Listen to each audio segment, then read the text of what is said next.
Hello students, welcome to Magnet Brains. मैं Rupali Verma. Magnet brains आपको 100% free education देता है।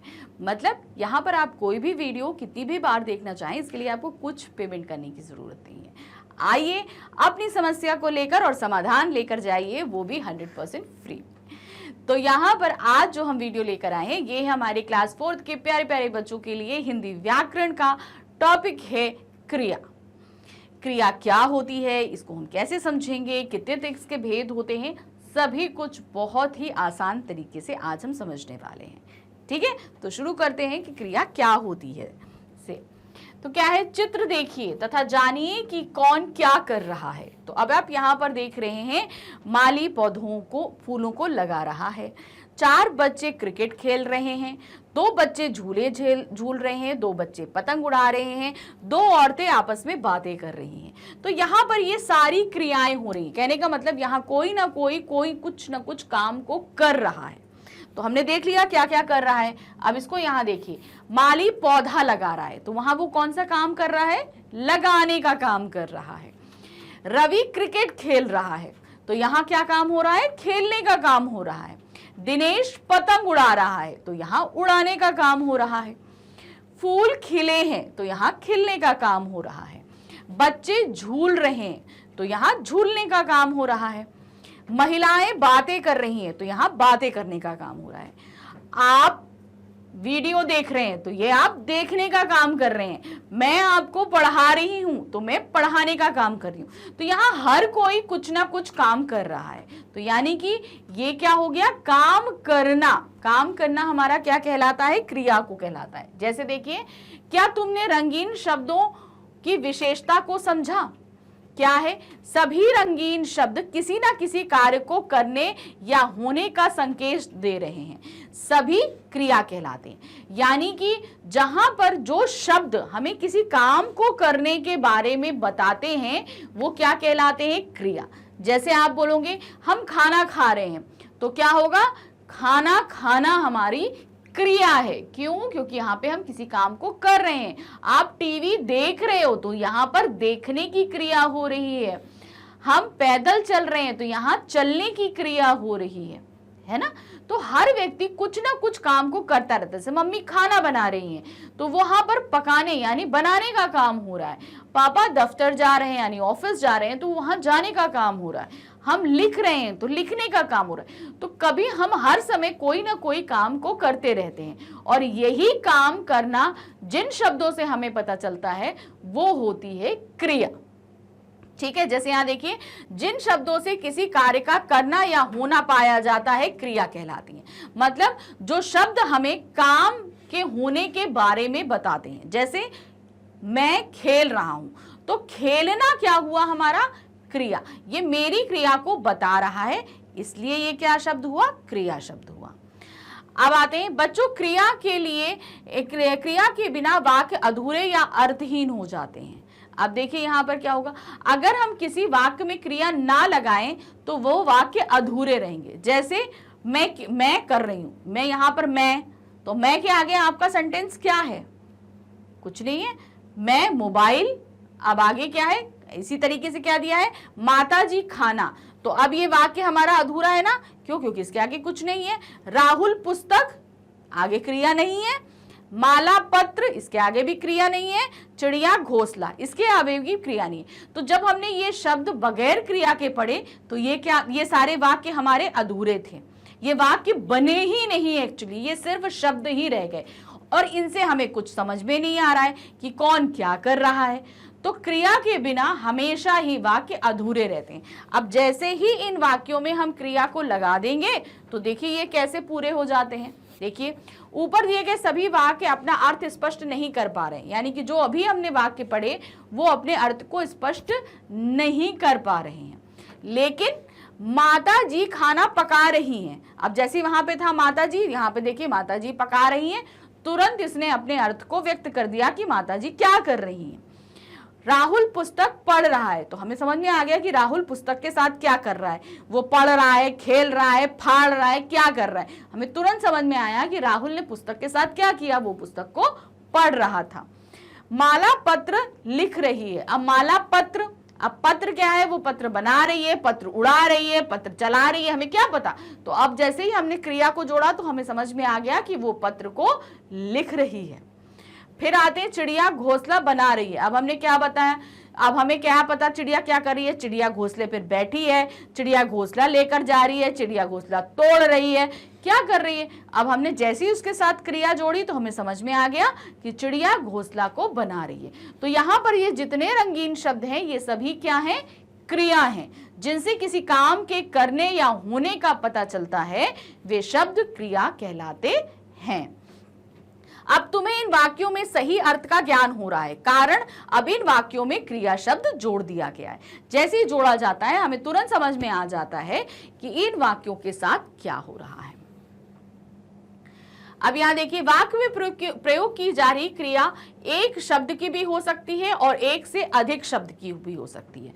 मतलब क्रिया ये नहीं है कि सिर्फ एक शब्द होगा, वो कई शब्द भी हो सकते हैं। जैसे देखो, अनिल पढ़, मोहन खाना खा, मदन झाड़ू लगा। तो अब यहाँ पर आप देख रहे हो कि क्या हो रहा है, ये एक एक शब्द लगे, लेकिन तब भी ये पूरे वाक्य नहीं बन पा रहे हैं। तो यहाँ पर क्या है, ऊपर लिखे प्रत्येक वाक्य में क्रिया केवल एक शब्द की है। पढ़, खा, लगा, एक शब्द से ये क्रियाएं भी वाक्य को पूर्ण कर रही हैं। मतलब यहाँ पर हमने एक एक शब्द लगाया। अब इसको हम ऐसे समझ सकते हैं ना, जैसे दिया दिया है अनिल पढ़, हमने क्या बोला, अनिल पढ़, वो नहीं पढ़ रहा था, हमने डांट के बोला अनिल पढ़, तो यहां पर बात हुई। अब इसको हम ऐसे बोलते हैं, अनिल पढ़ लो, हम ऐसे भी बोल सकते हैं। एक वाक्य से भी, एक शब्द से भी क्रिया क्लियर हो रही है और उसमें हम और लगा देते हैं तो भी क्रिया क्लियर हो जाती है। अब इन्हें देखिए क्या दिया है, माया पुस्तक पढ़ रही है, माला खाना खा रही है, बच्चे पतंग उड़ा रहे हैं। तो अब यहाँ पर देखिए क्रिया एक नहीं कई शब्दों में है, जैसे पढ़ रही है, खा रही है और उड़ा रही है। तो यहाँ पर क्रिया के साथ क्रिया को पूर्ण करने के लिए सहायक क्रियाएं लगती हैं। यानी कि पढ़ हमारी मेन क्रिया है, धातु है, और उसके साथ हमारी जो क्रियाएं लगी हैं वो पूर्ण कर रही हैं वाक्य को। तो यहाँ पर क्या आपने यहाँ देखा, क्रिया एक भी हो सकती है और कई शब्द भी हो सकते हैं।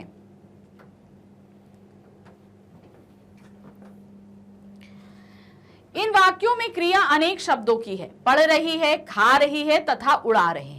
इन क्रिया शब्दों से भी वाक्य अपना अर्थ स्पष्ट कर रहे हैं। क्रिया के अनेक शब्द मिलकर क्रिया का पद बनाते हैं।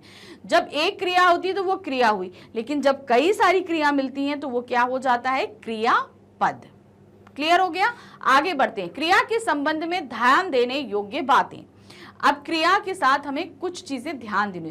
क्रिया हर जगह बदलती भी रहती है। कैसे बदलती है, देखिए, लिंग के आधार पर क्रिया के रूप में परिवर्तन, लिंग के आधार पर क्रिया के रूप में परिवर्तन होता है। कैसे होता है, देखिए, लड़का खेल रहा है, लड़की खेल रही है। तो अब आप यहां पर देख रहे हो ये एक क्या है, पुरलिंग है। पुरलिंग के साथ हमने रहा है लगाया। अब यहाँ स्त्रीलिंग थी लड़की, इसके साथ हमने रही थी लगाया। खेल अपनी जगह सेम था, लेकिन यहाँ पर जो हमारी क्रिया के आखिरी शब्द थे उनमें रहा था और रही थी के हिसाब से चेंज हुआ। यानी कि लिंग के हिसाब से हमारी चीजें जो हैं बदलती हैं। जैसे हम मम्मी बोलती हैं, क्या बोलती हैं कि तुम पढ़ रही हो, और तुम्हारे भाई को बोलते हैं तुम पढ़ रहे हो। तो यहाँ पढ़ रही हो और पढ़ रहे हो में फर्क हो जाता है। ठीक है, जैसे मोहन पढ़ रहा है, राधा पढ़ रही है, तो लिंग के हिसाब से चेंज हुआ, पढ़ रहा है और पढ़ रही है में। अब नेक्स्ट आगे देखिए क्या है,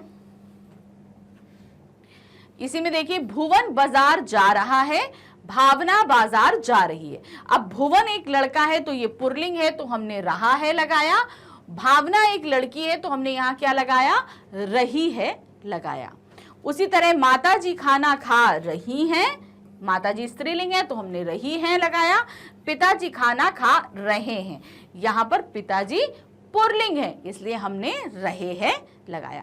तो समझ में आया, लिंग के हिसाब से क्रिया में बदलाव होता है।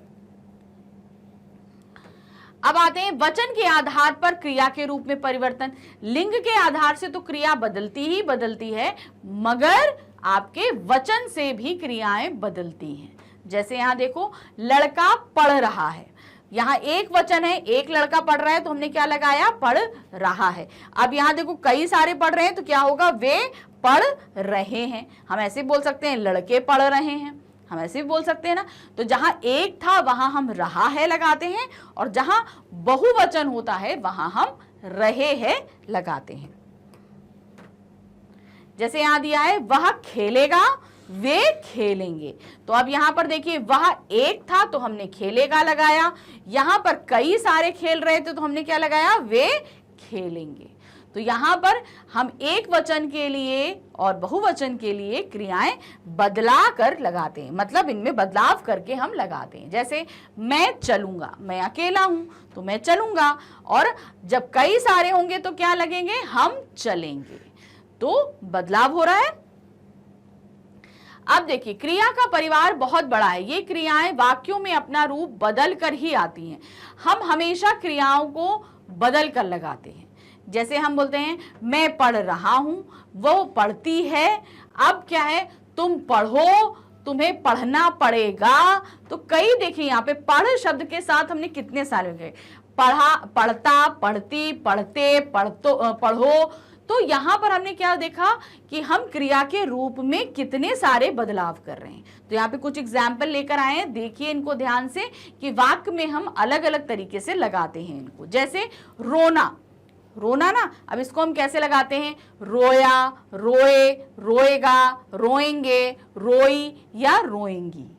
ठीक है ना। अब देखो रोना ही शब्द हमने जो क्रिया थी उसको हमने कितने तरीकों से लिखा।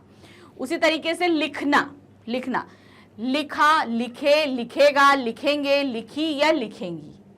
उसी तरह आते हैं खाना, खाना, हम खाना खाते हैं ना, तो क्या है, खाना, खाया, खाए, खाएगा, खाएंगे, खाई, खाएगी। फिर है पढ़ना, पढ़ना यानी रीडिंग, पढ़ा, पढ़े, पढ़ेगा, पढ़ेंगे, पढ़ी, पढ़ेंगी।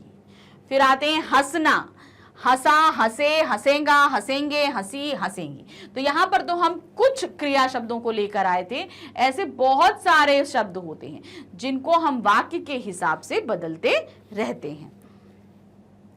अब आते हैं क्रिया के भेद पे। तो क्रिया के हमारे कितने भेद होते हैं, 2 भेद होते हैं, सकर्मक क्रिया और अकर्मक क्रिया। बहुत इजी है इनको समझना, फटाफट समझेंगे। सकर्मक क्रिया सबसे पहले आ रहा है, सकर्मक क्रिया। सकर्मक क्रिया का अर्थ है कर्म के साथ क्रिया का होना। इस चित्र को ध्यान से देखो। अब ये चित्र क्या है, बच्चे पुस्तक पढ़ रहे हैं। ठीक है, यहाँ पर क्या है, सभी बच्चे पुस्तक पढ़ रहे हैं ना, तो पढ़ रहे हैं। यहाँ बच्चे पढ़ने का काम कर रहे हैं, वे कर्ता हैं, जो काम करते हैं कर्म कहते हैं। इस वाक्य में कर्ता बच्चे पुस्तक पढ़ने का काम कर रहे हैं, अतः पुस्तक कर्म है।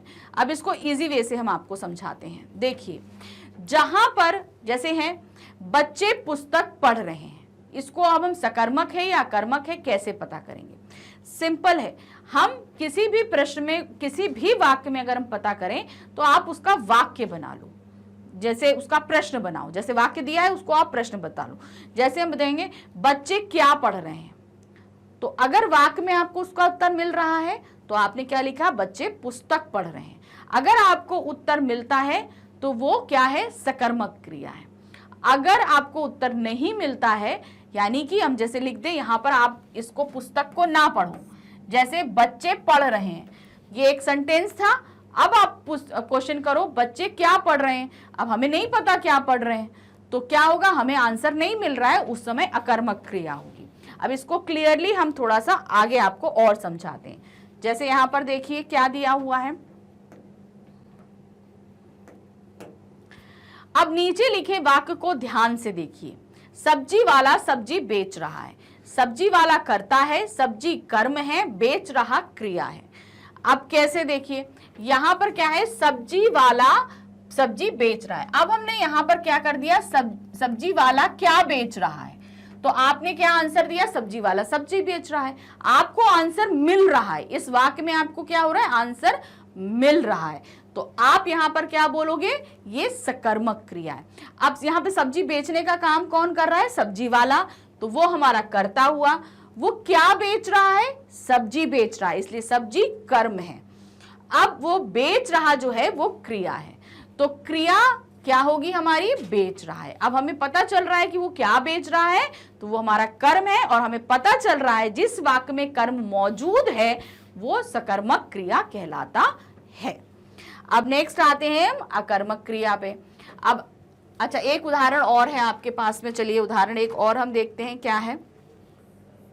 अतः जिन क्रियाओं का कर्म होता है उन्हें सकर्मक क्रिया कहते हैं। एक अन्य उदाहरण देखिए, बच्चा गेंद खेल रहा है, तो बच्चा क्या कर रहा है, गेंद खेल रहा है। तो हम पूछे बच्चा क्या खेल रहा है, तो हमको आंसर मिला गेंद खेल रहा है। तो आंसर में जो शब्द मिलता है वो हमेशा कर्म होता है, और अगर आंसर हमें नहीं मिल रहा है तो वो अकर्मक है। जैसे यहां दिया बच्चा गेंद खेल रहा है, तो हमने क्या पूछा, बच्चा क्या खेल रहा है, तो आपने बताया गेंद खेल रहा है। तो गेंद क्या है, हमारा कर्म है। कर्ता कौन, कौन खेल रहा है, बच्चा। क्रिया क्या कर रहा है, वो खेल रहा है। ये हुआ। अब आते हैं हम अकर्मक क्रिया पे। अकर्मक क्रिया का अर्थ है बिना कर्म किए, बिना कर्म किए। अकर्मक का मतलब क्या है, बिना कर्म किए। जिन क्रियाओं में कर्म नहीं होता उन्हें अकर्मक क्रिया कहते हैं। मतलब जहां हमें क्रिया मिलती ही नहीं है ढूंढने में, हम प्रश्न करेंगे मगर हमें जो है कर्म नहीं मिलेगा, तो वो हमारा क्या हो जाएगा, अकर्मक क्रिया। जैसे देखिए नीचे दिए गए चित्र को ध्यान से देखिए, क्रिया समझिए। यहां पर चित्र क्या है, एक तितली मंडरा रही है।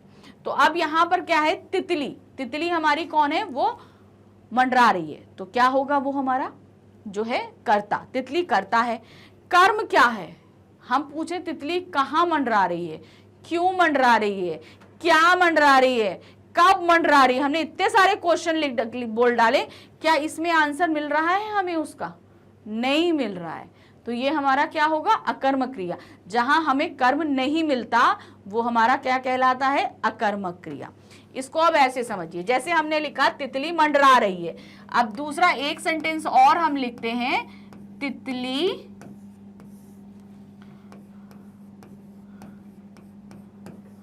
फूलों पर मंडरा रही है। अब अगर हम इस प्रश्न के, इस वाक्य के साथ अगर प्रश्न करें, तितली कहां मंडरा रही है, तो हमें आंसर कहां मिल रहा है, फूलों पे। हमने इसके साथ क्वेश्चन किया और हमें आंसर मिल गया। तो यहां पर हमने क्या किया, हमने यहां कर्म को खोज लिया। ये हमारा क्या था, कर्म है, यहां पे कर्म मौजूद है, इसलिए ये क्या हो गया, सकर्मक। ठीक है, ये क्या है, सकर्मक। अब अगर हम इस वाक्य पे आए, तितली मंडरा रही है, इसके साथ हमने कितने सारे क्वेश्चन किए। तितली क्यों मंडरा रही है, कहां मंडरा रही है, कब मंडरा रही है, किस लिए मंडरा रही है। क्या हमें एक भी क्वेश्चन का आंसर इसके साथ मिला, हमें नहीं मिला। तो ये क्वेश्चन हमारा क्या है, ये यहां पर जो कर्म है, जो कर्म है यहां पर वो मिसिंग है ही नहीं कर्म। तो ये हमारा क्या हो जाएगा, अकर्मक। ये हमारा क्या हो जाएगा, अकर्मक। जहां कर्म मौजूद नहीं होता वो कहलाता है अकर्मक। तो अब आपको क्लियर हुआ, सकर्मक और कर्मक। जहां हम क्वेश्चन करें हमें आंसर मिले वो सकर्मक, जहां हमें क्वेश्चन करने पे आंसर नहीं मिले वो हमारा अकर्मक। अब इसको देखिए आगे क्या दिया है, रीना गाती है। अब यहां पर क्या है, रीना हमारी कर्ता है, कर्म क्या गा रही है हमें नहीं पता, रीना क्या गा रही है। अगर हम बोले रीना गाना गा रही है, अगर गाना गा रही है, हमें तो यहां कर्म मिल गया। तो अगर क्या होगा, यहां पर हमने बोला रीना गाना गा रही है, हमने ये बोला, ठीक है, हमने बोला ना रीना गाना गा रही है। तो यहां रीना हमारी क्या है, कर्ता है, हमने जैसे निकाला। गाना हमारा क्या है, कर्म है, क्योंकि हम अगर इसके साथ क्वेश्चन करेंगे तो हमें आंसर मिलेगा। रीना क्या गा रही है, तो आंसर हमें मिला ना, रीना गाना गा रही है, तो ये हमारा क्या है, कर्म मिल रहा है। गा रही है हमारी क्या है, क्रिया है। ठीक है, अब अगर इसी प्रश्न के साथ क्वेश्चन करिए, रीना क्या गा रही है, क्यों गा रही है, कब गा रही है, कहां गा रही है, किस लिए गा रही है, एक भी क्वेश्चन का आंसर हमें यहां नहीं मिल रहा। ठीक है ना, तो ये हमारा क्या हो गया, अकर्मक क्रिया। क्यों, क्योंकि कर्म जो है यहां से मिसिंग है, यहां कर्म है ही नहीं, तो ये हमारा हो गया अकर्मक। तो अकर्मक और सकर्मक को पहचानने का सबसे अच्छा तरीका है, जो भी सेंटेंस दिया है उसके साथ प्रश्न करिए, उत्तर मिलता है तो सकर्मक, नहीं मिलता है तो अकर्मक। देखिए दिया है इन वाक्यों में क्या प्रश्न करने से उत्तर नहीं मिलता है। हम अगर क्या प्रश्न कर रहे हैं, क्या गा रही है, तो हमें उत्तर नहीं मिल रहा है, इसलिए ये हमारा क्या होगा, अकर्मक क्रिया होगी। आज हम देखेंगे इस पे कुछ एक्सरसाइज करेंगे, क्योंकि जब भी हम कोई नई चीज सीखे ना तो हमेशा उसकी प्रैक्टिस करना। तो एक बार तुरंत सीखने के बाद अगर आपने प्रैक्टिस कर ली ना, तो ये समझ लीजिए कि वो हमेशा के लिए आपको याद हो जाएगी। ठीक है, तो चलिए फटाफट अभ्यास करते हैं। तो यहाँ पर क्या दिया गया है, देखिए सबसे पहले हमारे पास प्रश्न आ रहे हैं, क्योंकि हमने डिफिनेशंस पढ़ी है ना, यहाँ पर हमने परिभाषा पढ़ी है ना, तो उस परिभाषा को भी हमें याद करना पड़ता है। अगर हम नहीं करेंगे ना, टीचर ने पूछा तो हम क्या जवाब देंगे, भाई क्या होता है। अगर मैम ने आपसे पूछा कि क्रिया क्या होता है, तो कहते कोई काम करना हमारा क्रिया होता है, ऐसे तो आप नहीं बोलोगे। आप क्या बोलोगे, जिन शब्दों से किसी काम के करने या होने का पता चलता है उसे हम क्रिया कहते हैं। परिभाषा तो यही होती है ना। तो यहीं पर यहाँ पर पहला प्रश्न दिया है, क्रिया किसे कहते हैं, तो उसकी परिभाषा हमें लिखनी होगी। तो क्या परिभाषा है, जिन शब्दों से किसी कार्य का करना या होना पाया जाता है क्रिया कहलाते हैं। तो ये डिफिनेशंस पढ़ना बहुत ज़रूरी होता है, तो इनको हमेशा, क्योंकि मैम ने अगर पढ़ा खड़ा कर दिया, बताइए भाई क्रिया क्या होती है, संज्ञा क्या होता है, सर्वनाम क्या होता है, तो डिफिनेशन नहीं पता तो फिर आप बता नहीं पाओगे ना। तो डिफिनेशंस लर्न करना ज़रूरी होता है।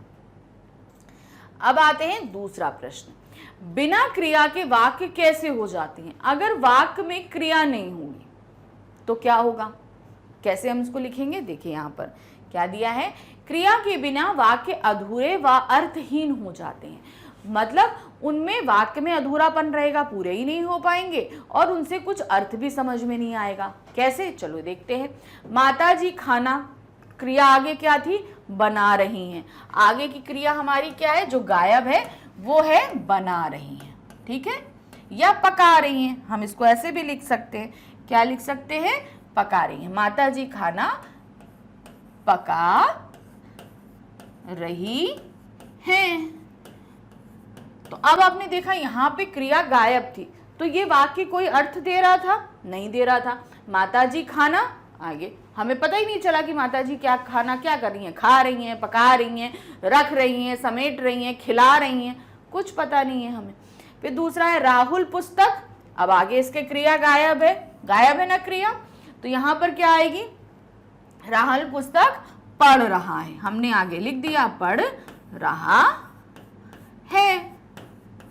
ठीक है, अब यहाँ पर आप क्या देख रहे हो, अब यहाँ पर अगर ये हम इतना देखेंगे जो लिखा हुआ था, उससे हमें क्या पता चला, राहुल पुस्तक के साथ क्या कर रहा है, बैग में रख रहा है, दूसरे को दे रहा है, पढ़ रहा है, पुस्तक में लिख रहा है, पुस्तक के पेज फाड़ रहा है, क्या कर रहा है हमें नहीं पता। तो हमने उसके आगे जब तक हम क्रिया नहीं जोड़ेंगे तो राहुल पुस्तक के साथ क्या कर रहा है हमको पता नहीं चल रहा है। फिर उसी तरीके से आ रहा है माला पत्र, अब पत्र के आगे क्या है, पत्र लिख रही है। ठीक है, हमने क्या लिख दिया, लिख रही है। ठीक है, अब यहाँ पर क्या है, माला पत्र, अब पत्र क्या कर रही है, माला पत्र पढ़ रही है, पिताजी को भेज रही है, पोस्ट ऑफिस में डाल रही है, या कुछ भी कर रही है, हमें नहीं पता है। तो क्रिया जब लिखते हैं तभी हमें पता चल रहा है कि माला पत्र के साथ क्या कर रही है। फिर आते हैं चिड़िया घोंसला, घोंसला क्या है, आगे यहाँ पे गायब है, घोंसला बना रही है। ठीक है, घोंसला बना रही है। अब हमें नहीं पता चिड़िया घोंसला क्या कर रही, चिड़िया घोंसले में बैठी है, चिड़िया घोंसला तोड़ रही है, चिड़िया घोंसले में खाना ला रही है, कुछ हमें नहीं पता जब तक हमने क्रिया को नहीं जोड़ा। तो बिना क्रिया के हमेशा वाक्य अधूरे और बिना अर्थ के होते, हमें समझ में नहीं आएगा कि उस वाक्य में हमें क्या बताने का प्रयास किया जा रहा है। ठीक, नेक्स्ट आते हैं, ऊपर दिए गए सभी वाक्य अपना अर्थ स्पष्ट नहीं कर रहे थे। अब इन्हें हम, अभी ऊपर जो वाक्य दिए गए थे उनमें हमें अर्थ नहीं पता चल रहा था ना, किसी का नहीं, तो वैसे ही हमने देखे नहीं, माताजी खाना पका रही है, राहुल पुस्तक पढ़ रहा है, माला पत्र लिख रही है, चिड़िया घोंसला बना रही है, अभी हमने जैसे बताया था। तो यहाँ पर अभी जब तक इतने वर्ड लिखे थे हमें नहीं पता था, जैसे ही हमने उनके साथ आगे क्रिया जोड़ी तो उनका अर्थ निकल आया। अब तुम्हें इन वाक्यों के सही अर्थ का ज्ञान हो रहा होगा, कारण अब इन वाक्यों में क्रिया शब्द जोड़ दिया गया है। पहले हमें समझ में नहीं आ रहा था क्या, और जैसे ही हमने क्रिया जोड़ी तो हमें समझ में आ गया कि इन वाक्यों के साथ हमारा हो क्या रहा है। चलिए आगे देखते हैं। प्रश्न संख्या 3 है, किस आधार पर क्रिया का रूप परिवर्तित होता है? कौन सा आधार है जिससे क्रिया का रूप बदल जाता है? हमेशा कौन सा आधार होता है? वो होता है लिंग और वचन के आधार पर बदलता है क्रिया का रूप। यहाँ पर देखिए क्या है, लिंग के आधार पर क्रिया के रूप में परिवर्तन कैसे होता है। देखिए यहाँ पर लिंग क्या था, यहाँ पर एक लड़का है, लड़का खेल रहा है, तो यहाँ पर क्रिया क्या रहा हमारा, रहा है। अब अगर कोई लड़की होगी तो क्या होगा, लड़की खेल रही है, तो क्रिया में परिवर्तन किस आधार पर हुआ, लिंग के आधार में। अगर एक कोई पुल्लिंग है, यानी कि अगर मान लीजिए माली पौधे लगा रहा है, तो क्या होगा, मालिन पौधे लगा रही है। तो यहाँ पर हमेशा जो है जब भी कोई लिंग परिवर्तन होगा तो हमारे लिंग जो क्रिया है उसका रूप बदल जाता है। नेक्स्ट आते हैं, ये देखिए, अब उचित क्रिया शब्द रूप वाक्य पूरे कीजिए। अब हमारे पास में क्या दिया है, कुछ वाक्य दिया गया है और वाक्य में हमारे पास खाली स्थान है। इस जगह पे हमें क्रिया का सही रूप भरना है। अब क्या होगा, बंदर पेड़ पर डैश रहा है, क्या कर रहा है, उछल रहा है, नाचता है, खेलता है या भागता है। तो बंदर पेड़ पर क्या करता है, बंदर पेड़ पर उछल रहा है, बंदर पेड़ पर उछल रहा है, नाचता तो नहीं है, भागता भी नहीं है, खेलता भी नहीं है, तो क्या करता है, उस पे उछलता है बंदर। फिर आते हैं नेक्स्ट, चिड़िया घोंसला डैश रही है, क्या कर रही है, नहा रही है, बहा रही है, बना रही है या चढ़ा रही है। तो क्या होगा, चिड़िया घोंसला बना रही है। फिर आते हैं नेक्स्ट, संजय पुस्तक डैश है, क्या कर रहा है, संजय पुस्तक पढ़ता है, खेलता है, हंसता है या खाता है। तो पुस्तक के साथ क्या करेगा, हंसेगा, खेलेगा, खाएगा, वो तो पढ़ेगा। तो क्या होगा, जो है वो पुस्तक पढ़ता है, संजय पुस्तक पढ़ता है। नेक्स्ट आते हैं, पिताजी दफ्तर डैश हैं, क्या डैश है, नहाते हैं, जाते हैं, सोते हैं या खाते हैं। तो पिताजी दफ्तर जाते हैं। नेक्स्ट आते हैं, कुम्हार बर्तन डैश हैं, उड़ाता है, दौड़ता है, बनाता है या लुटाता है। तो क्या है, कुम्हार बर्तन बनाता है। बिल्ली चूहे के पीछे डैश रही है, क्या डैश रही है, उड़ रही है, दौड़ रही है, हंस रही है, रो रही है। बिल्ली चूहे के पीछे क्या करेगी, बिल्ली चूहे के पीछे दौड़ रही है, फटाफट दौड़ रही है उसको पकड़ने के लिए। अब नेक्स्ट क्या है हमारे पास, चित्रों को देखकर बताइए कि कौन क्या कर रहा है। अब हमारे पास कुछ चित्र दिए गए हैं, अब हमें बताना है कि कौन क्या कर रहा है। यहाँ पर क्या है, एक किसान जो है वो बैल लेकर हल चला रहा है, तो यहाँ पर हम क्रिया क्या लिखेंगे, किसान हल चला रहा है। दूसरा क्या है, लड़का गेंद है, तो लड़का गेंद से खेल रहा है, उसके पास गेंद है तो वो क्या कर रहा है, गेंद से खेल रहा है। दूसरा, लड़की क्या है, बाजार जा रही है, उसके हाथ में थैला है, तो क्या कर रही है लड़की, लड़की बाजार जा रही है। अब नेक्स्ट आते हैं, यहाँ पर और हमारे पास क्रिया है। अब यहाँ पर क्या देख रहे हैं, चिड़िया है या कबूतर है जो उड़ रहा है, यहाँ पे सूरज निकल रहा है, यहाँ पर क्या हो रहा है, एक सिपाही जो है वो कदम ताल कर रहा है। तो इसको हम कैसे लिखेंगे, देखिए, चिड़िया उड़ रही है, सूरज निकल रहा है, हमने बताया ना सूरज ये देखो निकल रहा है धीरे धीरे, तो क्या होगा, यहाँ पे सूरज निकल रहा है। फिर आते हैं, गार्ड झंडी दिखा रहा है, गार्ड जो है गाड़ी आने वाली है तो वो झंडी दिखा रहा है कि हाँ भाई गाड़ी चली जाए, तो गार्ड झंडी दिखा रहा है। नेक्स्ट आते हैं, अब दिए गए क्रिया शब्दों से वाक्य बनाइए। क्रिया एक या अनेक शब्दों की हो सकती है। अब हमें क्या करना है, हमारे पास में ये जैसे लिख दिया है, तो इससे अब हमें क्या करना है, एक वाक्य बनाना है। ये एक वचन भी हो सकती है, बहुवचन भी हो सकती है। कैसे, देखिए, पहला हमारे पास आया है लिख, तो लिख के लिए हम यहाँ पर क्या दे रहे हैं, देखिए, सुरेश निबंध लिखो, तो यहाँ पर हमने क्या किया, एक वचन। अब यहाँ पर हम क्या लिख सकते हैं, बच्चे निबंध लिखते हैं, लड़का निबंध लिख रहा है, सुरेश निबंध लिखता है, क्या कहते हैं, अध्यापिका निबंध लिखना सिखा रही हैं, तो यहाँ पर लिखना आ गया। तो अब आप देख रहे हैं ना, तो किस तरीके से लिख से हमने अलग अलग वाक्य बनाए। फिर दूसरा आ रहा है हमारे पास पढ़, तो पिताजी अखबार पढ़ रहे हैं। तो यहाँ पर क्या है, संजय पुस्तक पढ़ता है, अभी हमने देखा, तुम पढ़ाई करो, फिर उसके बाद यहाँ पर पढ़ रहे हैं। तो पढ़ से भी हम बहुत सारे वाक्य बना सकते हैं। चल, चल में क्या होगा, अब घर चलते हैं, अब घर चलते हैं, धीरे धीरे चलो, कुछ बहुत सारे आ सकते हैं। फिर आते हैं गा, गा से क्या है, बालिकाएं गाना गा रही हैं, चिड़िया गाना गा रही है, कोयल गाना गा रही है, कुछ भी हो सकता है। गीत अच्छा गाते हो, तुम्हारा गाना बड़ा अच्छा लगा, कुछ भी आप। तो यहाँ से गा क्या है, तुम गाते हुए अच्छे लगते हो, खूब बहुत सारे वाक्य बन सकते हैं। नेक्स्ट आते हैं नाच, बंदर नाच रहे हैं, बंदर नाच रहे हैं, बंदरिया नचा, क्या कहते हैं, मदारी बंदर को नचा रहा है। और यहाँ पर हम और कह सकते हैं, कथकली डांसर्स नाच रही हैं। तो कुछ भी आप यहाँ पर बना सकते हैं। फिर है उड़, उड़ में हम क्या लिखेंगे, चिड़िया दाना खाकर उड़ गई। तो क्या होगा, आसमान में चिड़िया उड़ती हैं, कबूतर उड़ रहे हैं, तोते उड़ते हुए पेड़ पर आकर बैठ गए। बहुत सारे वाक्य बना सकते हैं। तो इस तरीके से कोशिश करिए बहुत सारे वाक्यों को बनाने के लिए। नेक्स्ट है, चित्रों को उचित क्रिया शब्दों के साथ जोड़िए। अब यहाँ पर हमारे सामने कई चित्र दिए हैं और बीच में कुछ वर्ड दिए, इन्हें हमें क्या करना है, उचित क्रिया के साथ जोड़ना है। अब जैसे यहाँ पर देख रहे हैं नाच, अब इस चित्रों में कौन नाच रहा है, अब नाच रहा है, कौन नाच रहा है, मोर नाच रहा है, मोर नाचने का काम कर रहा है, मोर नाच रहा है। फिर उसके बाद है उड़, कौन उड़ रहा है, यहाँ पर आपको उड़ता हुआ कौन दिखाई दे रहा है, ये देखिए चिड़िया उड़ रही है, आया ना, चिड़िया उड़ रही है। फिर सिल रही है, तो यहाँ पर ये देखो, माँ कपड़े सिल रही है या लड़की कपड़े सिल रही है, कुछ भी लिख सकते हो।